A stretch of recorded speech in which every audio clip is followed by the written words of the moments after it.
Nós vamos ler Isaías capítulo 9, do verso 1 até o verso 7. Isaías capítulo 9, do verso 1 ao 7, um texto bastante conhecido do livro do profeta Isaías. Os irmãos acharam? Isaías capítulo 9, a palavra de Deus diz: mas para a terra que estava aflita, não continuará a obscuridade. Deus, nos primeiros tempos, tornou desprezível a terra de Zebulon e a terra de Naftali, mas nos últimos tornará glorioso o caminho do mar, além do Jordão, Galileia dos gentios. O povo que andava em trevas viu grande luz, e aos que viviam na região da sombra da morte, resplandeceu-lhes a luz. Tens multiplicado este povo, a alegria lhe aumentaste.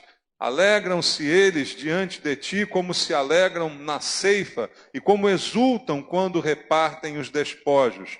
Porque tu quebraste o jugo que pesava sobre eles, a vara que lhes feria os ombros e o cetro do seu opressor, como no dia dos midianitas. Porque toda bota com que anda o guerreiro no tumulto da batalha e toda veste revolvida em sangue serão queimadas, servirão de pasto ao fogo. Porque um menino nos nasceu, um filho se nos deu, o governo está sobre os seus ombros, e o seu nome será Maravilhoso Conselheiro, Deus Forte, Pai da Eternidade, Príncipe da Paz. E para que se aumente o seu governo e venha paz sem fim sobre o trono de Davi e sobre o seu reino, para o estabelecer e o firmar, mediante o juízo e a justiça, desde agora e para sempre. O zelo do Senhor dos Exércitos fará isto. Amém. Pai, muito obrigado pela palavra e por estarmos mais uma vez reunidos na tua casa, tua voz, de receber uma palavra de Deus que nos alimente, Pai, que nos fortaleça, que nos aumente a fé. Ela é a fonte da fé.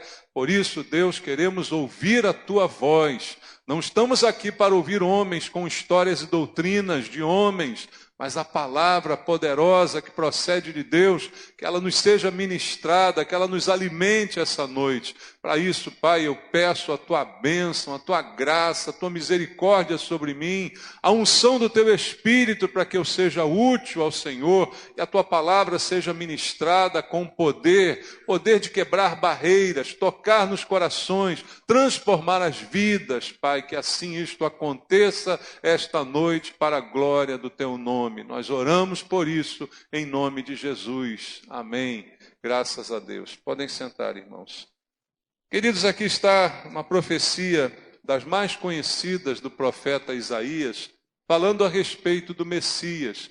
Isaías é conhecido como profeta messiânico, porque é o que mais menciona o Messias no Antigo Testamento. E esse é um dos textos muito conhecidos em que ele, cerca de 700 anos antes do nascimento de Cristo, é mais ou menos essa época em que viveu o profeta Isaías, e mesmo 700 anos antes desses acontecimentos, ele já anuncia que o reino de Deus se estabeleceria e que seria através de um menino que nasceria com todas essas qualidades descritas aqui no livro do profeta, e que nós vemos depois o cumprimento dessa palavra na pessoa de Jesus Cristo. Então, Deus está aqui revelando a nós como seria o nascimento do Salvador do mundo, como seria este evento pré-anunciado, como disse, 700 anos antes. Isto estava sendo divulgado para que o povo pudesse crer no Messias que viria para salvar. E o que ele iria encontrar na terra, no tempo de sua vinda, também é descrito aqui neste pedaço do livro de Isaías, nessa profecia que foi lida aqui.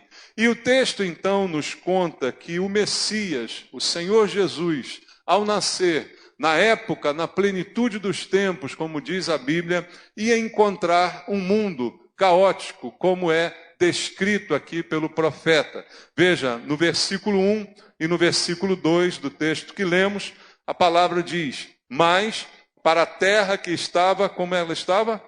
aflita. Não continuará a obscuridade. Deus, nos primeiros tempos, tornou desprezível a terra de Zebulon e a terra de Naphtali, mas nos últimos tornará glorioso o caminho do mar, além do Jordão, Galileia dos gentios. O povo que andava em trevas viu grande luz, e aos que viviam na região da sombra da morte, resplandeceu-lhes a luz. Então diz a Bíblia que quando o Messias chegasse, encontraria um mundo caótico desta forma, uma obscuridade, uma aflição, um povo em trevas, pessoas que viviam na região da sombra da morte. Esta é a realidade do mundo em que nós vivemos, o mundo em que Jesus nasceu, e isto é a realidade até o dia de hoje, porque o homem está morto nos seus delitos e pecados, o homem anda em trevas e precisa desesperadamente de encontrar a luz que só existe em Jesus. Esse quadro pintado por Isaías aqui é um quadro de desolação, um quadro de aflição, porque o mundo sem Cristo tem exatamente este retrato, este feitio. É uma terra aflita, é uma terra desprezível, pessoas andando em trevas, pessoas sem luz. Tudo isto é um retrato de um mundo em que não há o reconhecimento de Jesus. Esse é o retrato de alguém sem Deus. E até hoje permanece esta circunstância. Veja, quando podemos ler na Bíblia em Efésios, leia comigo Efésios capítulo 2. O apóstolo Paulo faz aqui uma analogia com este quadro encontrado por Jesus no seu nascimento. Em Efésios, no capítulo número 2, inicialmente do verso 1 até o verso 6, está escrito: Ele nos deu vida, estando vós mortos nos vossos delitos e pecados, nos quais andastes outrora, segundo o curso deste mundo. O mundo anda assim, segundo o príncipe da potestade do ar e do espírito que agora atua nos filhos da desobediência. Esse espírito ainda atua nos filhos da desobediência, entre os quais também todos nós andamos outrora. Nós estávamos incluídos nesse grupo chamado de filhos da desobediência, segundo as inclinações da nossa carne, fazendo a vontade da carne e dos pensamentos, e éramos por natureza, nascemos assim, filhos da ira, como também todos os demais, o retrato da humanidade. Mas Deus, sendo rico em misericórdia, por causa do grande amor com que nos amou, e estando nós, de novo, mortos em nossos delitos, nos deu vida juntamente com Cristo. Pela graça sois salvos, e juntamente com Ele nos ressuscitou e nos fez assentar nos lugares celestiais em Cristo. Ainda no capítulo 2, versículo 11 e 12, ele diz: Portanto, lembrai-vos de que outrora vós, gentios na carne, chamados incircuncisão por aqueles que se intitulam circuncisos da carne por mãos humanas, naquele tempo estáveis sem Cristo, separados da comunidade de Israel e estranhos à aliança da promessa, não tendo esperança e sem Deus no mundo. Olha o quadro terrível que o apóstolo Paulo aqui retrata daqueles que estão sem Cristo, sem Deus, nas trevas, mortos, em delitos, em pecados, com toda essa carga de ser filho da desobediência, filho da ira, como ele aqui afirma na Bíblia. E ainda em Efésios capítulo 5, no versículo número 8, está escrito: Pois outrora éreis trevas, porém agora sois o quê? Luz no Senhor, andai como filhos da luz. Antes, filhos das trevas, filhos da desobediência, filhos da ira, agora filhos da luz. Andamos então como filhos da luz, porque a luz veio ao mundo e brilhou no meio das trevas, como já dizia o profeta Isaías, 700 anos antes da vinda de Cristo. Cristo veio a luz, chegou a luz, então não há mais por que andar em trevas, eu tenho a opção de andar agora na luz do Senhor. Então, esse é o quadro que necessitava da presença, da intervenção de Deus para a salvação, e por isso Jesus veio a esse mundo. E o que ele trouxe a esse mundo, voltando lá ao texto em Isaías capítulo 9, nós lemos o versículo 3 até o versículo 5.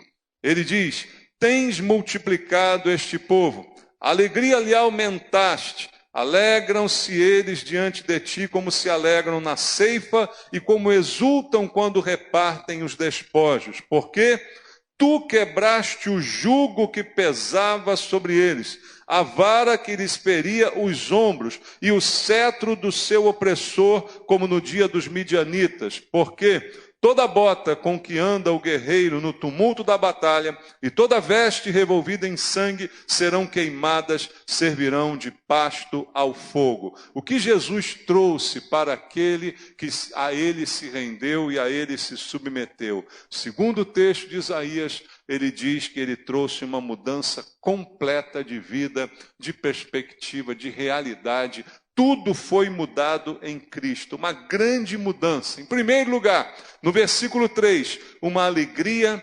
multiplicada. Veja, quando Jesus veio para restaurar no homem a imagem e a semelhança de Deus, veio para aproximar o homem, reconciliar o homem com Deus e com isto resgatar a verdadeira alegria. Como foi dito hoje na mensagem da manhã, aonde está a nossa alegria? Em que está a nossa alegria? A Bíblia diz que a fonte de toda alegria está em Deus.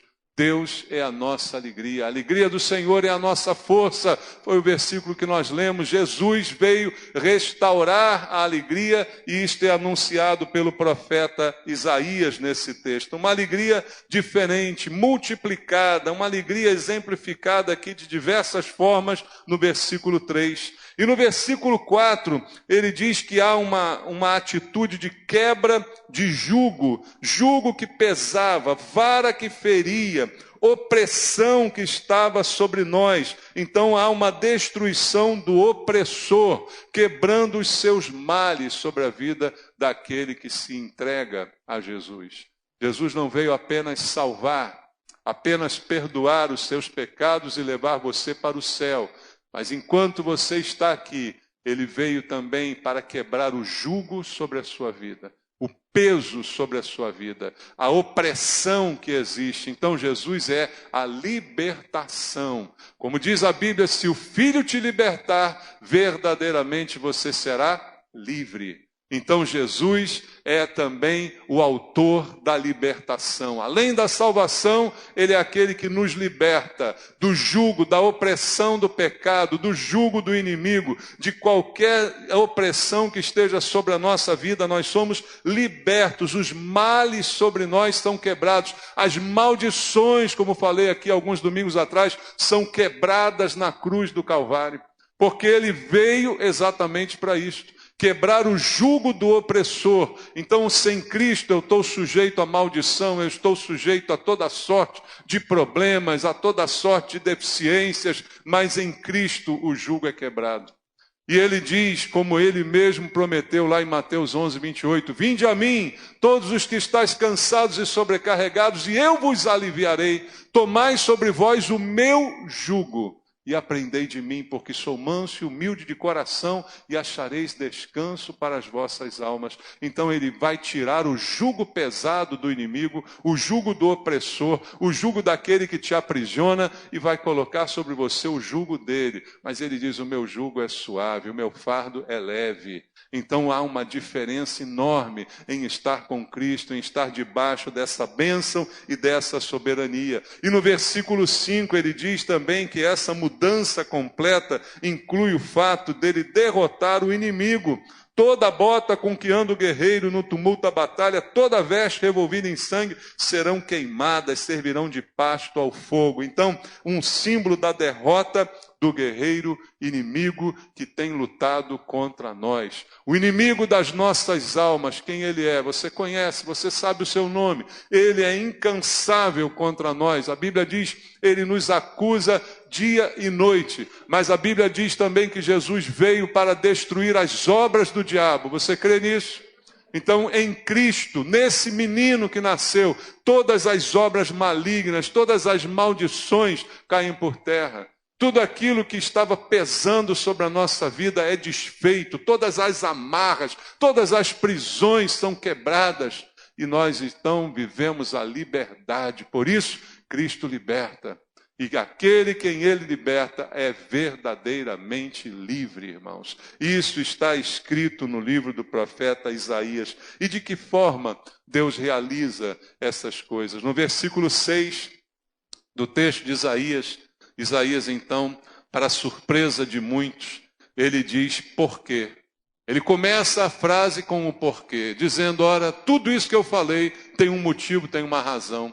Tudo isso que vai ser feito, toda esta liberdade, toda esta restauração de alegria, toda esta mudança de estado de desolação para um estado de bênção, de alegria, tudo isto acontece por quê?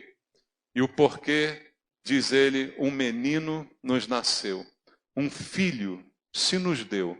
O governo está sobre os seus ombros, e o seu nome será maravilhoso conselheiro, Deus forte, Pai da eternidade, príncipe da paz. Deus fez isto tudo que estava escrito aqui por Isaías de uma forma bastante inusitada, através do nascimento de um menino. Veja, não foi um anjo, não foi um arcanjo, não foi um guerreiro, não foi um rei, não foi uma pessoa importante, mas Isaías, para choque de todos, diz, foi por um menino que nasceu, um filho que nos foi dado. Deus amou o mundo de tal maneira que deu seu Filho unigênito, para que todo aquele que nele crê não pereça, mas tenha a vida eterna. Um filho se nos deu, foi-nos dado um menino, totalmente diferente do que alguém poderia esperar ou imaginar, como um grande libertador, como um grande guerreiro que destrói o inimigo, que joga tudo por terra. Mas Isaías, para chocar a todos, diz, olha, foi um menino. E quantos hoje têm a visão espiritual de enxergar no menino todas essas coisas? Uma vez preguei aqui sobre um homem chamado Simeão, você lembra disso? Quero ler contigo aqui para lembrar Lucas capítulo 2, o Evangelho segundo Lucas, no capítulo 2, no versículo 25. A Bíblia diz, havia em Jerusalém um homem chamado Simeão, homem este justo e piedoso, que esperava a consolação de Israel, esperava a promessa de tudo aqui, que essas trevas acabem, que essa desolação acabe. Ele esperava essa consolação. E veja, o Espírito Santo estava sobre ele. Revelara-lhe o Espírito Santo que não passaria pela morte antes de ver o Cristo do Senhor. Movido pelo Espírito, foi ao templo. E quando os pais trouxeram o menino, quem é esse menino? Jesus, para fazerem com ele o que a lei ordenava, Simeão o tomou nos braços, louvou a Deus, dizendo, agora, Senhor, podes despedir em paz o teu servo, segundo a tua palavra, porque os meus olhos já viram. O que os meus olhos viram? A tua salvação, a qual preparaste diante de todos os povos, luz para a revelação aos gentios e para a glória do teu povo de Israel. Da onde Simeão tirou essas palavras? De Isaías capítulo 9, luz para os gentios, glória para Israel. Simeão imediatamente associou o texto de Isaías capítulo 9 com o menino que ele tinha nos braços. Imediatamente houve esta associação no seu coração e ele então deu glórias a Deus por esse cumprimento. Estavam ali o pai e a mãe do menino admirados do que ele dizia. Simeão os abençoou e disse a Maria, mãe do menino, eis que este menino está destinado tanto para a ruína quanto para levantamento de muitos em Israel, para ser alvo de contradição. Também uma espada traspassará a tua própria alma, para que se manifestem os pensamentos de muitos corações. Simeão espiritual, Simeão cheio do Espírito Santo, consegue olhar para o menino e ver o cumprimento de Isaías capítulo 9, um texto que não saía da sua mente. Porque a Bíblia diz que ele esperava a consolação de Israel. E aonde está prometida essa consolação? Está aqui em Isaías capítulo 9. Porque o povo que andava em trevas veria grande luz e ele esperava o acontecimento disso. E aí quando ele vê o menino, ele identifica isto, identifica pelo Espírito, porque no menino Jesus não havia nada de especial. Não tinha como a gente vê no presépio uma luzinha, uma auréola envolvendo a sua cabeça. Não tinha um raio caindo, mostrando, iluminando Jesus. Não tinha. Era um menino embrulhado num pano, como todos os outros que entravam naquele templo diariamente para serem apresentados. Mas Simeão viu pelo Espírito, ali está o Salvador. Ali está o cumprimento de Isaías, capítulo 9. Palavra que eu tanto li, tanto esperei, estou agora vendo. Ele chega a dizer: Deus pode me levar embora. Posso morrer, porque meus olhos já viram o cumprimento da tua palavra. E aí, amados, essa é a questão de hoje. Quantos conseguem ver lá naquele menino a solução? É claro que o menino cresceu, é claro que Jesus não é mais um menino, mas tudo que dele foi dito se cumpriu, inclusive o que disse Simeão ao vê-lo como menino. E como homem, ele morreu na cruz em nosso lugar. E como homem, ele deu a sua vida para nos resgatar, em resgate de muitos, foi o que disse a palavra de Deus. Mas quem tem a condição de discernir e de reconhecer isto que Deus está revelando a toda a humanidade. A salvação foi revelada, mas nem todos são salvos, porque nem todos conseguem enxergar na visão espiritual o que Deus estava preparando e que se concretizou em Jesus. E até hoje, há pessoas que não enxergam Jesus, nem menino nem homem, não conseguem enxergá-lo como Salvador prometido por Deus, prometido pelo Senhor. Então essa visão espiritual é uma visão que nós que somos salvos um dia tivemos e conseguimos enxergar em Jesus o cumprimento de todas essas palavras. A única saída para sermos livres, a única saída para sermos perdoados, a única saída para sermos salvos. Nós enxergamos em Jesus Cristo, graças a Deus.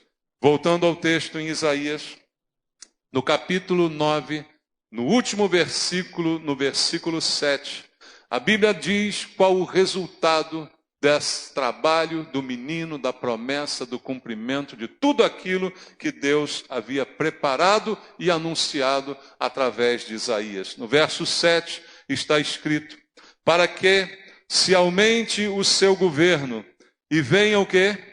Paz sem fim sobre o trono de Davi e sobre o seu reino, para o estabelecer e o firmar mediante o juízo e a justiça, desde agora e para sempre. O zelo do Senhor dos Exércitos fará isto. Qual o resultado da vinda de Jesus? Como hoje pela manhã foi dito na mensagem, Jesus deixou-nos a paz. Não aquela que o mundo proporciona, mas a paz que excede todo o entendimento. Segundo diz Isaías, paz sem fim, paz que não termina, paz que não acaba. Segundo nos diz João, eu quero ler contigo o Evangelho de João, capítulo 14, versículo número 27. Está escrito, como lemos hoje pela manhã: deixo-vos a paz, a minha paz vos dou, não vou-la dou como a dá o mundo, não se turbe o vosso coração, nem se atemorize. Nada de temor, nada de medo, nada de pânico, porque o Senhor me deu a paz que excede, que é maior do que qualquer capacidade de compreensão humana.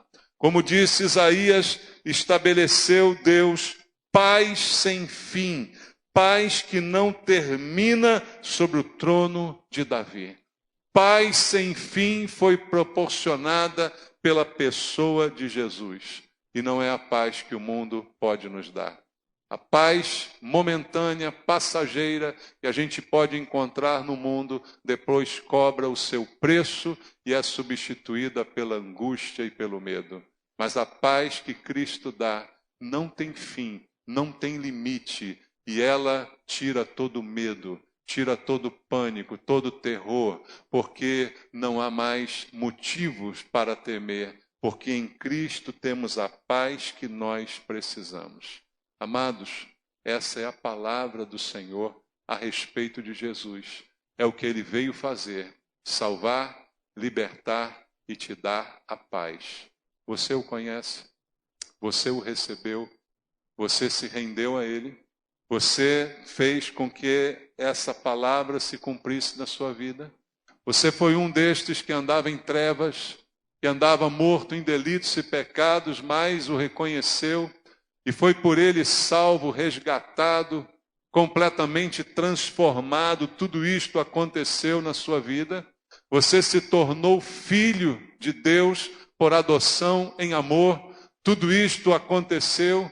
Então, amado, eu digo a você que a garantia que nós temos é a paz que excede todo o entendimento. Não deixe que ninguém, que nada, que nenhuma circunstância tire a paz que Jesus te deu.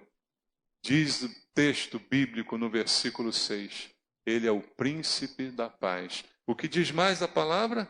O seu nome será maravilhoso conselheiro. Há um maravilhoso conselheiro que pode te aconselhar quando você estiver conturbado, com problema, com dúvidas, com temores, com medos. De quem você vai buscar conselho está aqui do maravilhoso conselheiro. Não há outro melhor do que Ele, porque Ele é maravilhoso para me aconselhar. Ele é o Deus forte, Ele é Deus. É um menino, mas é Deus na forma de menino. Afirmando o texto a deidade do Messias, também no Antigo Testamento. E diz então que este Deus forte é o Pai da eternidade, o Pai para sempre. E também afirma o texto, o príncipe da paz. Amados, eu não consigo compreender um cristão que não tem paz. Eu consigo compreender que a gente tenha problemas. Eu consigo compreender que a gente passe por lutas. Que a gente enfrente depressão. Eu consigo entender que a gente tenha doenças. Eu consigo entender que a gente sofra danos, que a gente tenha perdas, que a gente chore e lamente, tudo isso eu consigo entender. Mas eu não consigo entender que apesar de tudo isso a gente não tenha a paz que o Senhor veio nos dar. Essa ninguém pode tirar, porque ela não vem das circunstâncias, não vem do mundo, ela vem do próprio Senhor Jesus, que é o príncipe da paz. Ela vem da sua própria presença na nossa vida. Não é necessário que algo aconteça, não é necessário que algo mude, porque eu já tenho essa paz em mim. Ela já está em mim, ela já está em você. Então pode acontecer o que for, posso passar pelo que for, mas a paz não pode deixar o meu coração, porque eu tenho a Jesus como meu Senhor e como meu Salvador. Como aquele que me libertou do mal, como aquele que me livrou da opressão do inimigo, do jugo que pesava sobre mim, do peso do pecado. Então agora eu posso enfrentar qualquer coisa. Como disse Paulo, eu posso ter fome, eu posso ter fartura, eu posso passar por qualquer situação, porque eu posso todas as coisas naquele que me fortalece. Eu posso enfrentar qualquer circunstância adversa, porque eu tenho alguém que me dá a paz. Eu tenho um maravilhoso conselheiro, eu tenho um Deus forte, eu tenho um príncipe da paz, eu tenho isso comigo. Então eu vou enfrentar todas as coisas, vou chorar quando tiver que chorar, mas eu sei que o meu Redentor vive e no fim ele se levantará sobre a terra. Eu sei que não há nenhuma circunstância, não há morte, não há principados, não há potestades, não há nada no presente nem no futuro que possa me separar do amor de Deus que está em Cristo. Então isso é o que traz paz ao nosso coração. Não são as circunstâncias perfeitas da vida, por isso Jesus disse, a paz que eu te dou é diferente. Não é do mundo, o mundo te dá a sensação de paz quando as contas estão em dia, quando está tudo certinho, quando você não tem problemas, aí você diz, estou em paz.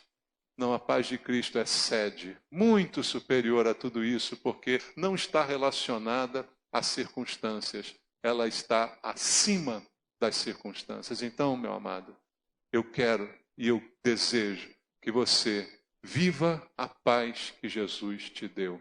Ele disse, eu deixei essa paz para você. Não permita que nada disso, nada do mundo, nada de nenhum medo, de nenhum temor, de nenhuma turbação no coração possa tirar você da presença de Deus e do desfrute dessa paz. Jesus veio, o menino nasceu, o filho nos foi dado e ele tem o governo sobre os seus ombros. O selo do Senhor dos Exércitos fará isto. Termina assim o texto de Isaías. O zelo do Senhor dos Exércitos fará isto. E fez. Porque o que Deus promete, Deus cumpre. Deus vela pela sua palavra para a cumprir. Então Deus nunca falha. Confie no Senhor. Guarde o teu coração. Creia em Deus. Não deixa que os problemas, que o medo turbem o teu coração. Não tenha um coração conturbado. Jesus veio para te dar paz. Você vai enfrentar as lutas, sim, mas com paz. Você vai sofrer, mas vai ter paz no teu coração, porque nenhum sofrimento é eterno. Jesus foi aquele que disse, no mundo tereis ou passais por aflições. Veja, é um ato contínuo. Eu não vou permanecer a vida toda nas aflições, mas eu vou passar por elas. Eu vou passar e vou chegar ao outro lado, assim como Israel atravessou o Mar Vermelho. Nós vamos passar e chegar ao outro lado. Assim como o povo de Deus atravessou o Rio Jordão para chegar na terra prometida. O obstáculo não é permanente. Tudo vai passar, mas a palavra de Deus vai permanecer. Então que permaneça a tua fé. Que permaneça a tua paz em Deus. Não permita que ninguém tire a tua paz. A paz que Jesus te deu. Esse menino que nasceu, que ainda hoje é o teu conselheiro, a quem você pode recorrer, a quem você pode orar, clamar, receber uma palavra, uma direção. Tenha paz no teu coração. Guarde o teu coração. Sobre tudo que se deve guardar, a Bíblia diz, guarda o teu coração. A fonte da vida provém desse coração, então guarda ele. Não deixa que nada nem ninguém tire a paz do Senhor de sobre você. Amém? Vamos orar por isso?